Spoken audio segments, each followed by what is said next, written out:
Have you ever crossed the finish line and felt nothing? You launched the company. You won the championship. You submitted the dissertation. You closed the biggest deal of your career. It was the culmination of months, maybe years, of relentless effort. The moment you were working towards, the victory you dreamed of. Your team is celebrating, your family is ecstatic, your boss is thrilled. Everyone is looking at you, expecting you to be triumphant. But inside there's just a dial tone, a hollow silence, an exhaustion so profound it feels like it's in your bones. You force a smile, you say the right things, but all you want to do is find a dark, quiet room and disappear. You feel a confusing mix of guilt and emptiness. What's wrong with me? I should be happy. I should be energized. If you have ever felt this, you are not broken. You are not ungrateful. You have experienced a predictable, physiological, and psychological phenomenon that affects the world's highest performers. I call it the Elijah syndrome. And it is the dangerous, often unseen consequence of a massive victory. This isn't about everyday stress. This is about the catastrophic crash that comes after peak performance. And understanding it isn't just key to your mental health. It's a critical component of a long-term, sustainable career strategy. Because if you misdiagnose the problem, you will apply the wrong solution. And the wrong solution to the Elijah syndrome can be devastating. For this, we need to turn to one of the most dramatic case studies on peak performance and burnout ever recorded. The story of the prophet Elijah, found in the first book of Kings. We're going to analyze it like a performance coach, breaking down the physiology of the crash and the brilliant, counterintuitive protocol for recovery. If you've ever felt that strange emptiness after a success, hit that like button. You're about to understand why. Let's set the scene. Elijah is at the absolute peak of his career. He has just engineered and executed one of the most audacious public takeovers in history. The nation of Israel is in a deep crisis of identity and leadership. The market is dominated by the prophets of Baal, a corrupt, state-sponsored system. Elijah, a lone disruptor, challenges the entire establishment to a public showdown on Mount Carmel. It's 450 of them versus one of him. The challenge is simple: a public demonstration of power. A definitive A/B test. Which system actually works? The prophets of Baal go first. They spend hours performing their rituals, shouting, dancing, even cutting themselves. Nothing happens. Their system is a fraud. It produces noise, but no results. Then it's Elijah's turn. He is calm. He is methodical. He is strategic. He even ups the difficulty, drenching his own altar with water to make the task seem impossible. He is demonstrating total confidence in his process. He says a simple, focused prayer. And the text says, fire comes down from heaven and consumes the offering, the wood, the stones, and the water. It is a stunning, undeniable walk-off home run. A complete and total victory. The crowd falls on their faces. The momentum shifts instantly. The corrupt system is dismantled, and Elijah is the undisputed champion.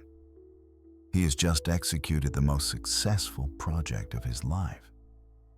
The adrenaline rush must have been unimaginable.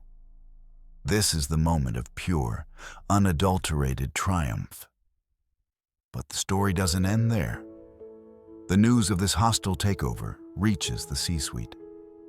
The primary sponsor of the old system, Queen Jezebel, is furious. She has lost everything. She sends a single direct message to Elijah, a corporate threat. She says, "May the gods deal with me, be it ever so severely, if by this time tomorrow I do not make your life like that of one of them." It is a direct, credible threat on his life, and this is where the story takes a shocking turn. Elijah, the man who just faced down 450 armed opponents, the man who called down fire from heaven, the man at the absolute zenith of his power, completely falls apart. The text says, Elijah was afraid and ran for his life. He runs. He abandons his post. He goes a day's journey into the wilderness, sits down under a broom tree, and says one of the most heartbreaking sentences in the entire Bible. "I have had enough, Lord. Take my life. I am not better than my ancestors." Let's pause and analyze this. This is the Elijah syndrome in its purest form. One moment, he is fearless, powerful, and triumphant. The next, he is terrified, isolated, and suicidal. What happened? This was not a failure of faith. This was a predictable physiological crash. For the showdown on Mount Carmel, Elijah's body would have been flooded with adrenaline and cortisol, the classic fight-or-flight response. These hormones give you superhuman focus, energy, and strength. They are essential for peak performance. But they are incredibly costly. They burn through your body's resources at an unsustainable rate. After the event is over, the adrenaline wears off, and the bill comes due. What follows is an adrenaline crash. Your blood sugar plummets. Your neurotransmitters are depleted. Your physical and emotional reserves are completely empty. In this state, your perception of reality becomes dangerously distorted. A minor threat like Jezebel's message, which he would have brushed off 24 hours earlier, now feels like an insurmountable, world-ending catastrophe. His brain, starved of its normal chemical resources, can no longer accurately assess risk. He is not thinking rationally. He is in a state of pure physiological burnout. His desire to die is not a spiritual crisis. It's the logical conclusion of a system that has zero energy left to continue. His battery is not at 0%. It's at negative 10%. He has given everything to the victory, and now there is nothing left. This is the critical diagnostic point. If you misidentify this as a psychological problem, a motivation problem, or a spiritual problem, you will apply the wrong fix. You'll tell yourself, "I need to be stronger. I need to think more positively. I need to find my why again." This is like telling a car that has run out of gas that it needs to have a better attitude about driving. It's not only wrong, it's damaging. You can't think your way out of a physiological deficit. Elijah's next actions are classic symptoms of severe burnout. He isolates himself. He develops a distorted, catastrophic view of his circumstances, and he wants to quit. He walks for 40 days and 40 nights to Horeb, the mountain of God. He goes into a cave, an even deeper isolation. And in that cave, God asks him a simple diagnostic question. "What are you doing here, Elijah?" It's a prompt for a status report. And Elijah's answer reveals the depth of his cognitive distortion. He says, "I have been very zealous for the Lord God Almighty. The Israelites have rejected your covenant, torn down your altars, and put your prophets to death with the sword. I am the only one left, and now they are trying to kill me too. Let's break down this report from a data perspective." I have been very zealous. True. The Israelites have rejected your covenant. Largely true. They are trying to kill me. Also true. Jezebel is a real threat. But then comes the catastrophic distortion, the key symptom of the Elijah syndrome.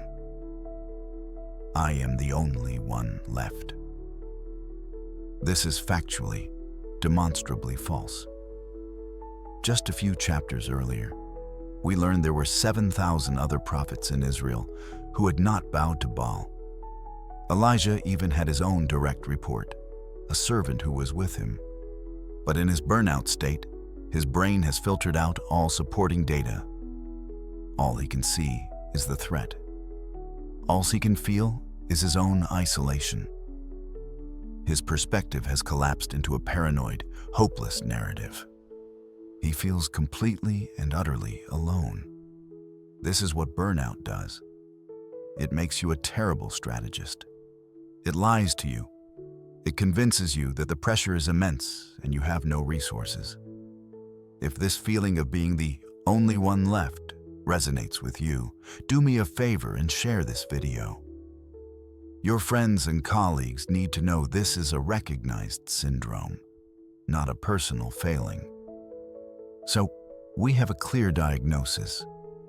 A high performer has experienced a massive adrenaline-fueled success, followed by a complete physiological and psychological crash, resulting in a dangerously distorted view of reality. Now, let's look at the recovery protocol. And this is the most brilliant part of the story. God does not try to reason with Elijah in this state. He does not give him a motivational speech. He does not tell him to toughen up. He implements a 3-step physical-first recovery protocol. Step 1 of the protocol: strategic shutdown and physical refueling. This happened before Elijah even got to the cave. When Elijah first collapsed under the broom tree, the text says an angel touched him and said, "Get up and eat." There was bread and a jar of water. He ate, drank, and then lay down again. A second time, the angel came and said, "Get up and eat, for the journey is too much for you." This is the non-negotiable first step of burnout recovery. It is not spiritual. It is biological. Sleep, food, water. Your brain is a physical organ. It runs on glucose and hydration. When it is depleted, your ability to think strategically is gone. The most spiritual, most productive, most strategic thing you can do in a state of burnout is to go to sleep and drink a glass of water. Notice, the command was not, "Get up and pray." It was, "Get up and eat." The protocol recognizes that the physical system must be restored before any other work can be done. Step 2. Cognitive de-escalation and a reality reset. After Elijah gets to the cave and gives his distorted status report, God initiates step 2. He tells him, "Go out and stand on the mountain, for the Lord is about to pass by."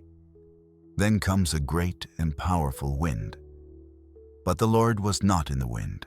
After the wind, there was an earthquake. But the Lord was not in the earthquake. After the earthquake came a fire. But the Lord was not in the fire. What is happening here? God is deliberately de-escalating the situation. Elijah's entire career has been built on fire, wind, and power, on big, dramatic, adrenaline-fueled events. God is showing him that the solution is not going to be another massive, energizing spectacle.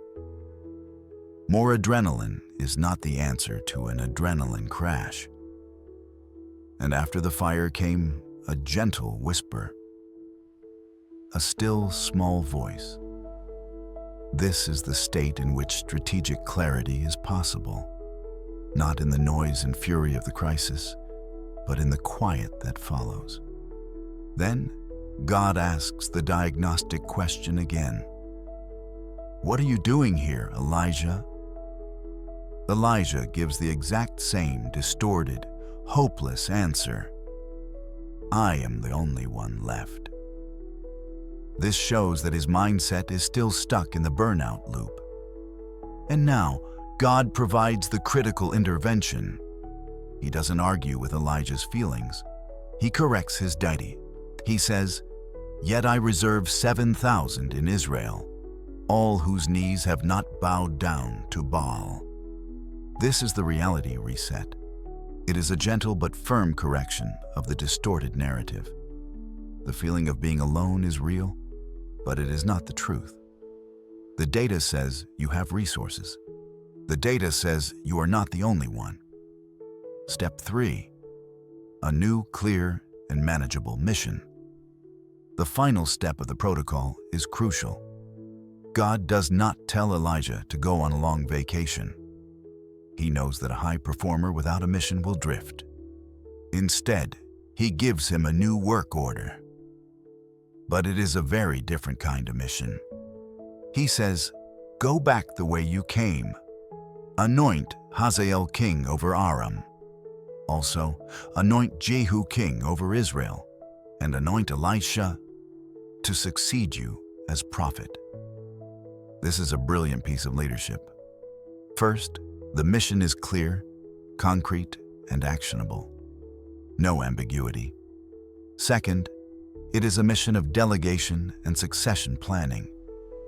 God is taking the weight of the entire enterprise off of Elijah's shoulders. He is telling him, "Your job is no longer to be the lone hero. Your job is to empower the next generation of leaders." He gives him a new purpose, but it is a purpose that has a built-in exit strategy. It relieves the pressure, restores a sense of agency, and provides a clear path forward. That is the protocol. Physical refueling, a cognitive reset, and a new, manageable mission. So, how do we translate this into a practical blueprint for our own lives when we are facing the Elijah syndrome? The core principle is this: burnout after peak performance is a physiological problem first and a psychological one second.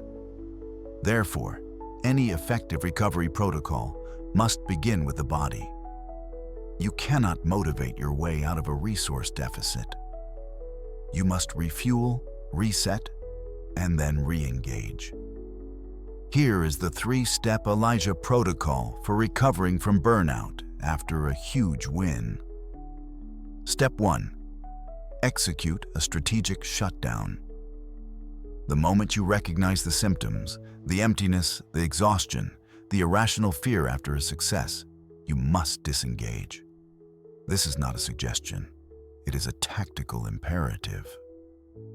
Cancel non-essential meetings. Postpone new projects. Go home early. Your only KPIs for the next 24 to 72 hours are sleep, nutrition, and hydration. Prioritize getting 8 hours of sleep over answering emails. Prioritize eating a nutritious meal over preparing for the next presentation. This is not weakness. This is the professional equivalent of a pit stop. You are refueling the machine. To ignore this step is to guarantee a much bigger crash later on. Step 2. Conduct a narrative audit. After you have had some sleep and your system has begun to physically recover, you need to address the cognitive distortions. Go somewhere quiet, away from the noise of work. Take a notebook. At the top of the page, write down the story I am telling myself. Then, write down the hopeless narrative that your burnout is feeding you. Write down the "I am the only one left" thoughts. No one appreciates my work. This success was a fluke and I'll never be able to do it again. The next project is going to fail. Then, on the opposite page, write, the objective data. And like a ruthless analyst, challenge each of those narrative points with verifiable facts. Data. The team sent congratulatory emails. Data. I have a track record of success on 5 previous projects. Data. There are at least 3 other people in my department I can ask for help. You are performing the still small voice intervention on yourself. You are correcting your own flawed data. Step 3. Define the next actionable objective. You cannot go from 0 back to 100. You need to rebuild momentum slowly. Do not try to start another massive Mount Carmel-level project. Your system can't handle it. Your goal is to define one, and only one, clear, simple, and actionable objective for the coming week. It should feel almost too easy. It could be, organize my project files from the last launch, or schedule a 30-minute coffee meeting with my direct report to plan his next steps, or write a 1-page summary of lessons learned from the last win. This is your new, manageable mission. It provides direction without overwhelm. It is the first step out of the cave. It restores your sense of agency and begins to build your energy reserves back up, sustainably. Let's recap the protocol. 1. A strategic shutdown focused on physical refueling. 2. A narrative audit to correct cognitive distortions. 3. A new, simple, actionable objective to regain momentum. The Elijah syndrome is real. It is a hazard of high performance, but it does not have to be a career-ending event. By recognizing it for what it is, a systemic crash, not a personal failure, you can implement the right protocol, recover effectively, and get back to doing what you do best, stronger and wiser than before. Your immediate next step is preventative. Open your calendar right now and schedule a 1-hour meeting with yourself for the day after your next big deadline or project launch. And title that meeting, Elijah Protocol Strategic Shutdown. You may not need it, but if you do, that 1 hour of planned refueling might be the most strategic decision you make all year.